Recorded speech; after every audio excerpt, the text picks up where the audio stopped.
नमस्कार. आज एका महत्त्वाच्या विषयावर आपण चर्चा करत आहोत.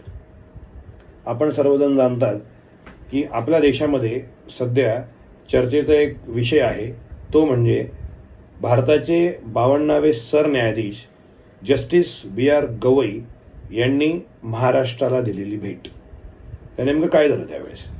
देशाचे 52वे सरन्यायाधीश म्हणून महाराष्ट्राचे भूमिपुत्र जस्टिस भूषण गवई यांनी शपथ घेतली आणि सरन्यायाधीश पदाची शपथ घेतल्यानंतर ते पहिल्यांदाच महाराष्ट्र दौऱ्यावर आले होते. मुंबई गोवा बार असोसिएशनच्या वतीने त्यांचा सत्कार करण्यात आला. सदर सत्कार सोहळ्याचा मी देखील साक्षीदार आहे, तेव्हा मी देखील उपस्थित होतो. नेमकं तेव्हा काय झालं? महाराष्ट्र दौऱ्यावर आल्यानंतर एक प्रोटोकॉल असतो, त्याला आपण राजशिष्टाचार असं म्हणू शकतो. तर त्या राजशिष्टाचारानुसार, प्रोटोकॉलानुसार राज्याचे सचिव, पोलीस महासंचालक आणि मुंबई पोलीस आयुक्त यांच्यापैकी कोणीही त्यांच्या स्वागताला उपस्थित नव्हतं. तर अशी नाराजी त्यांनी व्यक्त केली आणि हा विषय फक्त प्रोटोकॉल संदर्भात नव्हता, तर राज्यघटनेच्या एका संस्थेचे ते प्रमुख आहेत आणि त्या पदाचा मान सन्मान राखणं गरजेचं आहे. कारण अनुच्छेद म्हणजे आर्टिकल 142 राज्यघटनेचं, त्याच्यामध्ये ते तसा उल्लेख देखील केलेला आहे.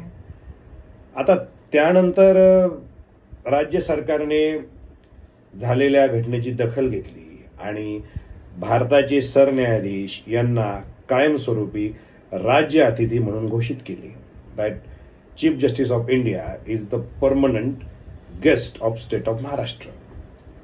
त्यामुळे त्याच्यामध्ये काही गोष्टींचा अंतर्भाव करण्यात आला की याच्यापुढे चीफ जस्टिस ऑफ इंडिया म्हणजे सरन्यायाधीशांचा जेव्हा दौरा महाराष्ट्रामध्ये होईल तेव्हा काय काय प्रोटोकॉल पाळावे, त्यात काय करता येईल, ह्या गोष्टींची तरतूद करण्यात आली. त्यानंतर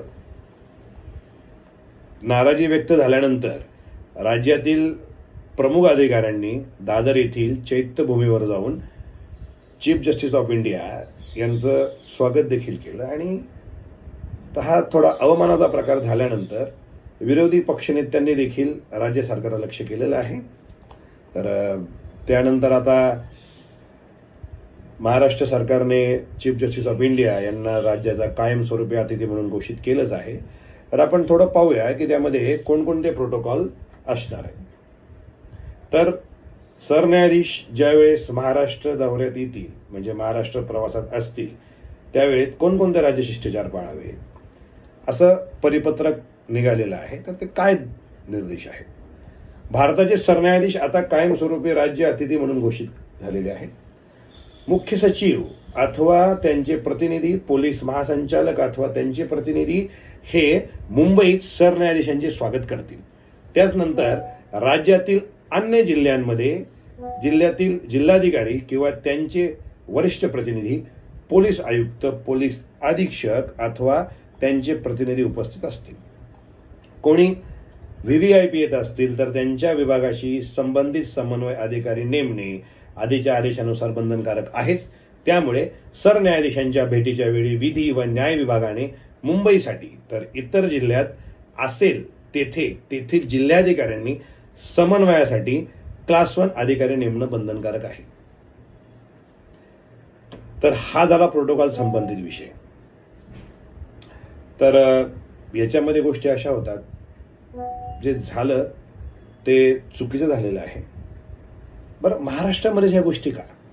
याच्या आधी अरुणाचल प्रदेश, मिझोराम इथे देखील सरन्यायाधीश यांनी भेटी दिल्या होत्या. तर तेथे राजशिष्टाचार पाळण्यात आला. देवघर म्हणून एक झारखंडमधील प्रदेश आहे, तेथे देखील ते गेले होते आणि झारखंडची राजधानी रांची तेथून ते 300 ते 400 किलोमीटर दूर आहे, तरी देखील येथे राजशिष्टाचार पाळला गेला.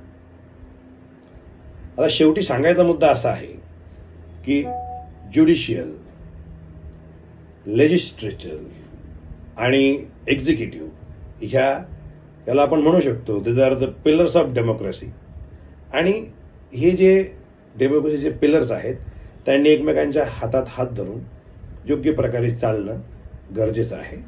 कारण शेवटी भारत हा लोकशाही प्रधान देश आहे ते झालं सरन्यायाधीशांच्या बाबतीत ते खूप वाईट झालेलं आहे आणि महाराष्ट्र सरकारने स्वागत करावं असाच निर्णय घेतलेला आहे. तर तूर्त ही चर्चा इथे थांबवूयात आणि पुन्हा अशा काही गोष्टी होणार नाहीत याची खबरदारी घेऊयात. जय हिंद.